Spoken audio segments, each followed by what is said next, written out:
Olá, sejam bem-vindos ao Check-up Saúde. Eu sou Alice Sarcinelli e essa é a sua conexão com os maiores especialistas do Espírito Santo. Gente, hoje nós vamos falar de um caso que foi trazido à tona pela necessidade do apresentador Faustão.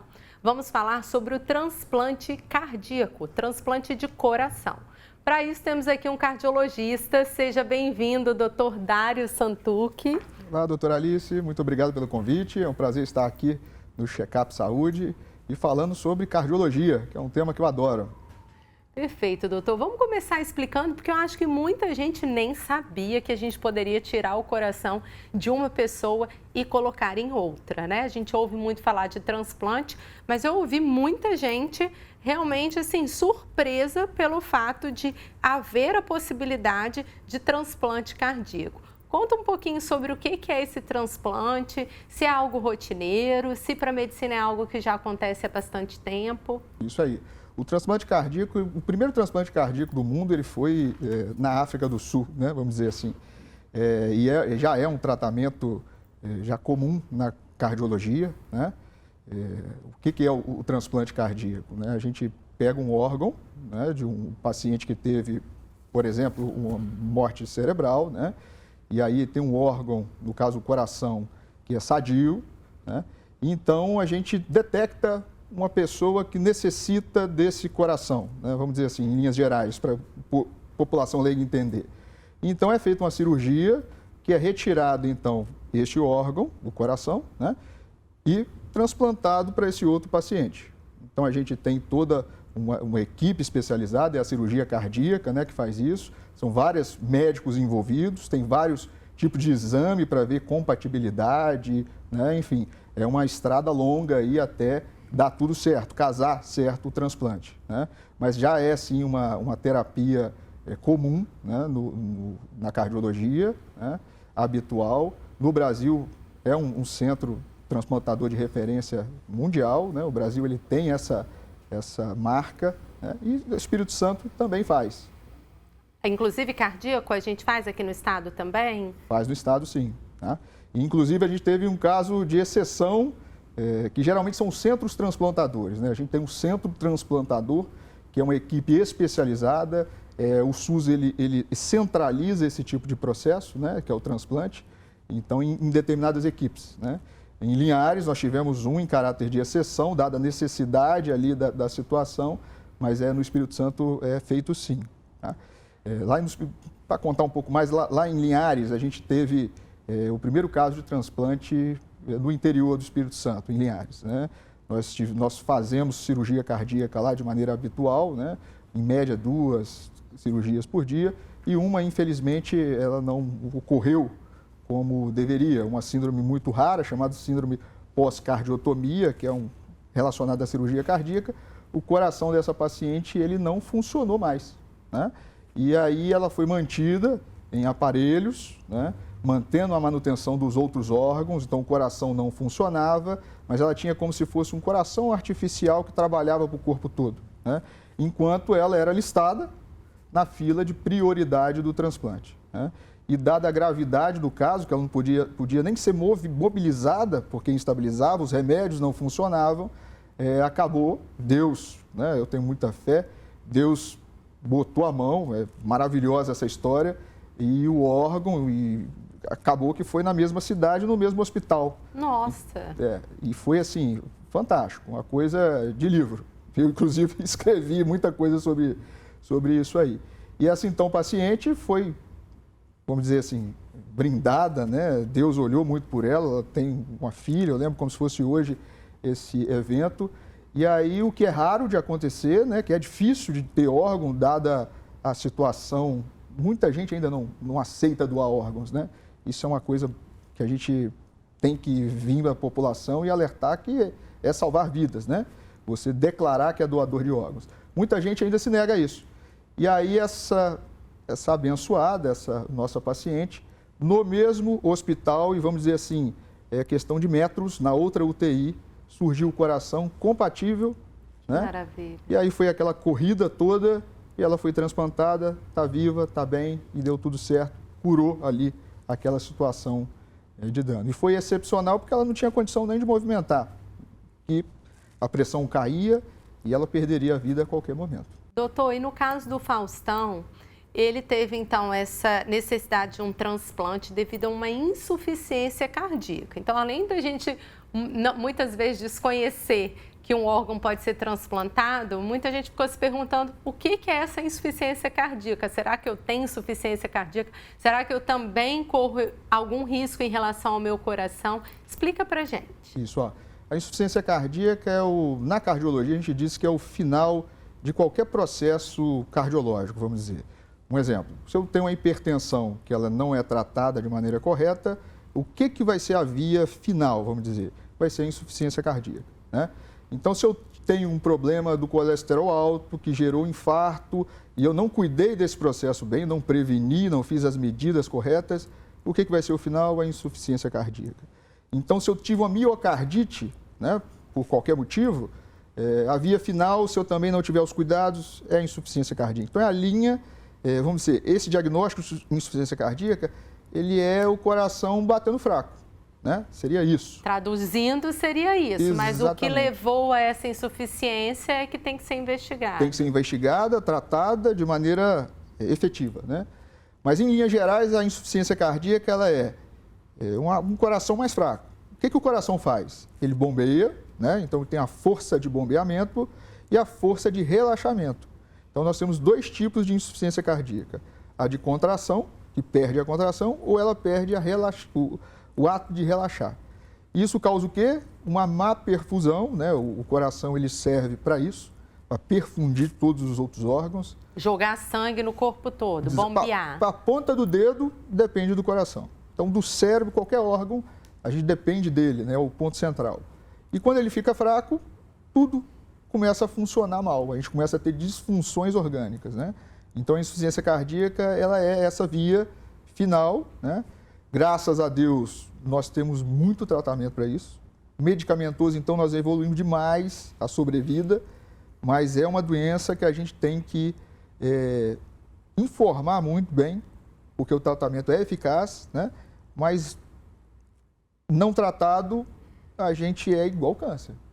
E aí fica aquela pergunta, né? Um paciente internado, no caso dessa sua paciente, graças a Deus, teve aí essa sorte realmente de conseguir logo em seguida um coração. Mas como você mantém a pessoa viva se ela já não tem mais um coração ali que funcione adequadamente? Ela tem que viver em coma? Como que isso funciona? Não é, pode ser necessário coma, é verdade. Induzir a sedação, a intubação e etc. para manter os outros órgãos todos funcionando bem, né? Hoje a gente tem uma série de processos. O primeiro é remédio. A gente tem alguns remédios orais mesmo, que melhoram a contratilidade muito. A gente avançou muito nisso. É importantíssimo deixar isso claro, que assim, é importante, mas remédio a gente avançou demais. E existem também alguns remédios que são feitos na terapia intensiva, na UTI. A gente já deve ter escutado noradrenalina, dobutamina, milrinone. Então, existem alguns remédios que fazem o quê? Aumenta a contratilidade do coração, ele fica mais forte, só que se eu desligo essa bomba, o coração volta a ter problema. Aí o rim é mal perfundido, diálise. Então, entra nas disfunções de todos os órgãos, né? E é isso que é a indicação, no caso, neste momento, do nosso querido lá, Faustão. Então, ele está dependente de remédios para que o coração faça a função dele. E essa é a indicação aí da questão do transplante no caso específico dele. Então, a gente tem a insuficiência cardíaca, ela está dependente de remédio, a gente tem alguns suportes, coração artificial e etc., mas o tratamento curativo para essa insuficiência cardíaca terminal, vamos dizer assim, é o transplante. Transplante. E aí, doutor, o caso do Faustão também trouxe aquela questão, né? Um homem que a gente ouvia que cada programa dele ele ganhava milhões. Um homem que, né, mega milionário e está aí precisando do SUS. Vem aquela questão, agora falaram que ele está com prioridade, vai furar fila.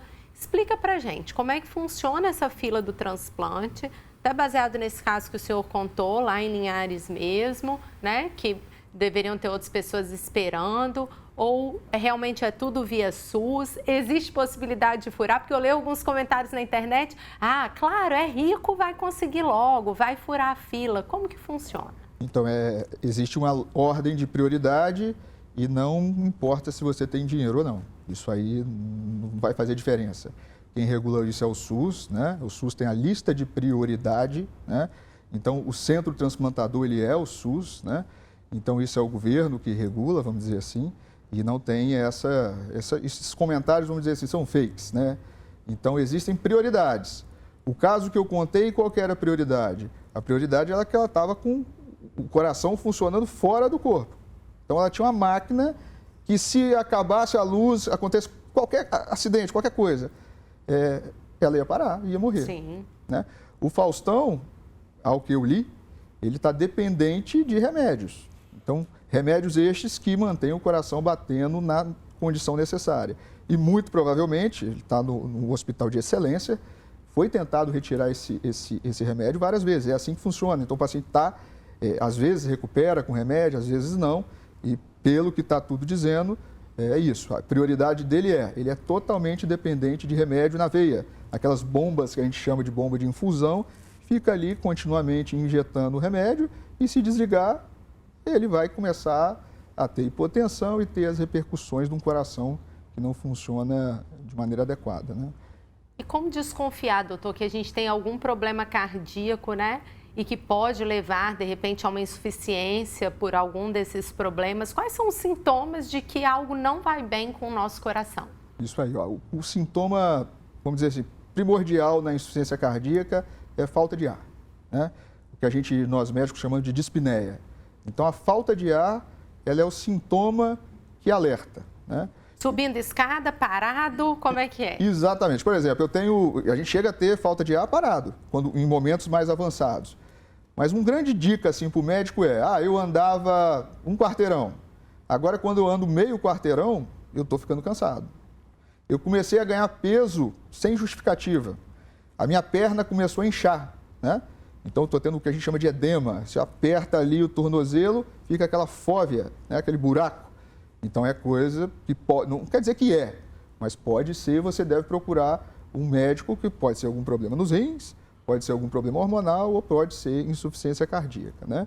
Então, assim, é o sintoma principal. Nos casos mais avançados, para se ter noção, a pessoa não consegue nem deitar, porque ela tem falta de ar. Ela precisa botar um travesseiro para ela ficar em pé, tamanha falta de ar. Eu acho que quem teve Covid começou a experimentar um pouquinho o que é uma falta de ar mesmo severa, né? Muita gente conheceu o que é o sintoma de uma verdadeira falta de ar. É isso aí, é terrível. Quem passou por isso, os pacientes nossos de insuficiência cardíaca relatam que a pior sensação do mundo é você puxar e não ter ar, né? E é muito comum também eles comentarem com a gente assim, ó, no meio da madrugada eu tenho que abrir a janela para respirar, porque é o horário onde você andou o dia todo, a perna inchou e quando ele deita, ele começa a reabsorver esse edema. E aí, 3 horas depois, 4 horas depois que ele começou a dormir, ele acorda com falta de ar. E aí ele abre a janela e acha que é para puxar ar. São sinais de insuficiência cardíaca, né? Doutor, e vamos pensar aqui, né? O senhor falou que não existe o fura-fila, mas o Faustão, com todos os milhões que ele tem, existiria alguma alternativa para ele poder comprar um coração? Pode-se ir para um outro país? Tem alguma outra saída que não esta fila única do Sistema Único de Saúde? Para transplante, não, né? Para transplante não existe isso. Ele vai respeitar a fila, as prioridades, é todo mundo igual, não tem essa de ter poder aquisitivo vai mudar o custo das coisas, não. Agora, existem tecnologias que podem ajudar no tratamento da insuficiência cardíaca que envolve recursos. Por exemplo, circulação extracorpórea, SEC, que a gente chama, né? Existe máquina, ECMO, desculpa, existe máquina que fazem esse trabalho, né? E aí, talvez, eventualmente, isso poderia ser adquirido, comprado, mas também é momentâneo. É um tipo de máquina que dá suporte de vida até o transplante, né? Isso seria, no máximo que a gente poderia falar sobre questão de poder aquisitivo seria isso. Ter uma sobrevida até conseguir um implante de melhor qualidade o transplante, desculpa, de melhor qualidade. Exatamente. Na minha cabeça, minha opinião... Montar uma UTI na própria casa dele, ao invés de ficar internado no hospital, ter esse tipo... Agora, Estados Unidos, pensar num país de primeiro mundo, nós temos o melhor do primeiro mundo aqui no Brasil, é isso? Nós temos, sim. O SUS hoje é exemplo de transplante, né? O Sistema Único de Saúde, ele é premiado mundialmente por conta do sistema de transplante do Brasil. É fantástico. A gente consegue aqui muito bem. Falta o quê? Mais recursos, né? E também doadores. Doadores. Acho que é importante a gente deixar o alerta aqui. Quem é que pode doar, doutor? É isso aí, todo mundo pode doar, né? É só você se declarar como doador de órgãos, né? É claro que isso tem algumas nuances, né? Eu estou dizendo em linhas gerais, mas ali, na carteira de identidade, por exemplo, você pode alegar isso, né? Ou então nos seus próprios familiares. Você deixa um documento dizendo que você quer ser doador de órgãos. Isso várias vezes é uma dificuldade. Isso acontece comigo direto. Eu trabalho muito em UTI e muitas das vezes a gente dá a opção e a pessoa não aceita. A família não aceita. A família não aceita. E vai saber qual que era a vontade do paciente, né? Então, assim, deixar isso expresso em vida é muito importante. Qual que é o medo dessas famílias? Por que elas se negam? Seria uma coisa estética ou tem medo dele ainda poder estar vivo? O que passa na cabeça? O que eles relatam? Exatamente. Eu já tive experiência de assim, eu não quero ver o coração do meu neto batendo em outro peito. São coisas assim, paradigmas que a gente precisa conversar mais. Nós, quanto aqui no programa no programa de entrevista, a gente tem que falar mais sobre isso e o quão importante que é. Então, aquele ato que nós tivemos lá em Linhares, hoje nós temos uma jovem vivendo plenamente. Com a sua família, com a sua filha. Exatamente. Porque alguma família de que perdeu alguém ali teve esse ato generoso, esse ato de coragem. Exatamente. E eu acho que tem muito aquele medo de quando é declarada morte encefálica. O que é a morte encefálica, doutor? Quando chega para a família, né? Que aí está vendo que os órgãos estão funcionando, o corpo ainda está funcionando. Como que é esse momento? É isso aí. A morte encefálica é um protocolo muito rígido, tá? Muito rígido. Precisa de vários médicos envolvidos para se dar esse diagnóstico. Precisa de um médico intensivista, o médico de plantão, enfim, isso também é uma coisa que deve ser dita, né? As pessoas têm medo disso. E se errar o diagnóstico? Não existe isso. Então, a gente faz todo o protocolo, faz a manutenção dos órgãos, né?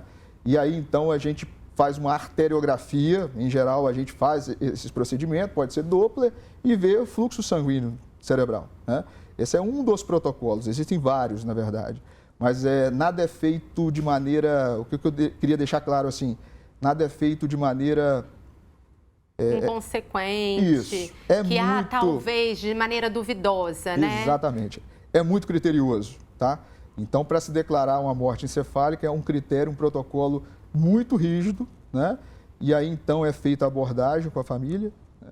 E se aceito, a gente como é que se diz? A gente dispara uma cascata de procedimentos e a gente consegue reaproveitar grande parte dos órgãos, desde os olhos até pulmão, coração, bastante órgão. E aí é uma corrida quanto tempo, doutor? É quanto tempo, assim, após a morte de uma pessoa que esses órgãos ainda podem ser doados? É isso, isso é imediato praticamente, né? Então aconteceu ali o pior momento para a família, né?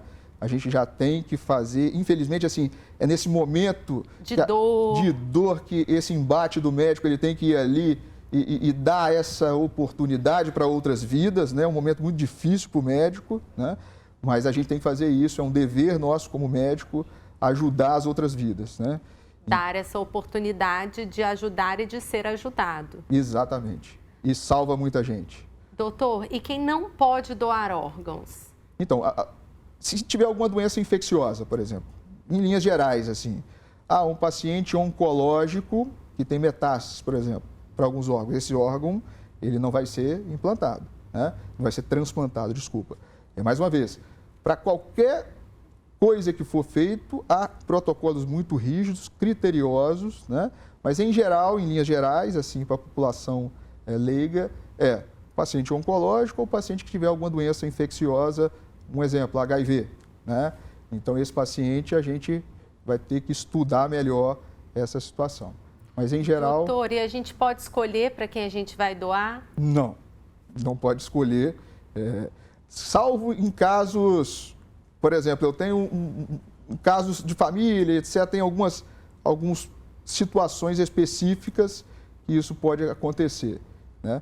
Mas, em geral, a gente respeita aquela forma rígida do da SUS. fila. Exatamente. Doutor, e aí vamos pensar, né, no melhor caso, como foi dessa sua paciente que conseguiu ali um coração.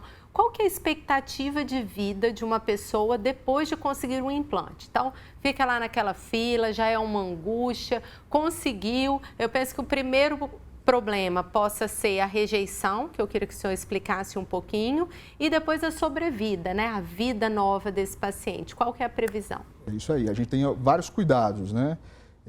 O coração, né, esse coração transplantado, ele é um coração compatível, mas nós precisamos de alguns cuidados, né?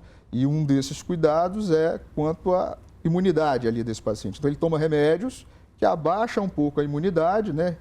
E para que esse órgão seja efetivo. Aceito pelo corpo, né? Em linhas gerais, isso. Exatamente, seja aceito pelo corpo. Acho que essa é a melhor palavra, né? Então, assim, a vida é normal depois disso? É normal. A gente tem uma vida normal, alguns cuidados específicos, né? Mas a vida é normal, esse paciente volta à plenitude. Os órgãos que, no caso específico do transplante, os outros órgãos que estavam funcionando mal por conta do coração voltam a funcionar bem, né? E aí a gente tira o problema, que era a insuficiência cardíaca, e coloca um coração novo. Vai ter que ter cuidados, vai ter que ter acompanhamento? Vai, mas a sobrevida aí, a gente prolonga muito a vida destes pacientes. E tem uma média em anos, doutor, do que esperar? Quem está aí torcendo pelo Faustão, aí conseguiu o transplante, há quanto tempo de vida? Para conseguir no pós, tem uma média? Depende dos cuidados, da assistência, etc. São várias nuances, eu não quero aqui botar um ponto de corte.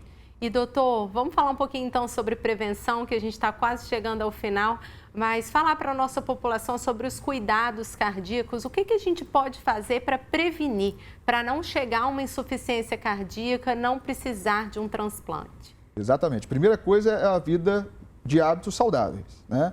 Então, o sedentarismo e a obesidade, ela é grande parte dos problemas cardiovasculares, né?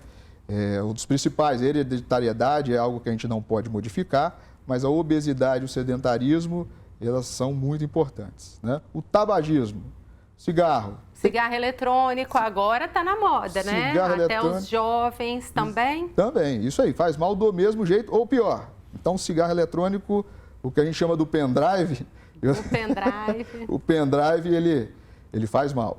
Bem, e aí entra a questão do colesterol, né, que desde cedo é bom a gente acompanhar, igual a gente conversou. O colesterol, o LDL, né, que é o colesterol ruim, e o HDL, que é o colesterol bom. A gente deve acompanhar isso. O LDL, quanto mais alto, pior. E o HDL, quanto mais alto, melhor. Então, o HDL é o colesterol bom e o LDL ruim.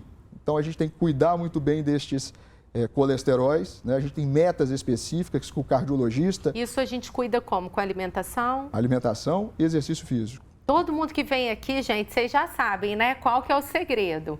Tem que se alimentar bem, tem que evitar fritura, tem que ir lá dar sua caminhada, não é isso, doutor? É isso mesmo.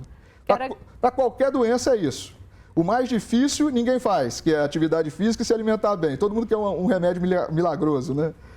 Perfeito. Muito obrigada, doutor Dário, pelos seus esclarecimentos aqui no Check-up Saúde. É isso, eu que agradeço. Muito obrigado pela oportunidade. É muito gostoso falar sobre cardiologia.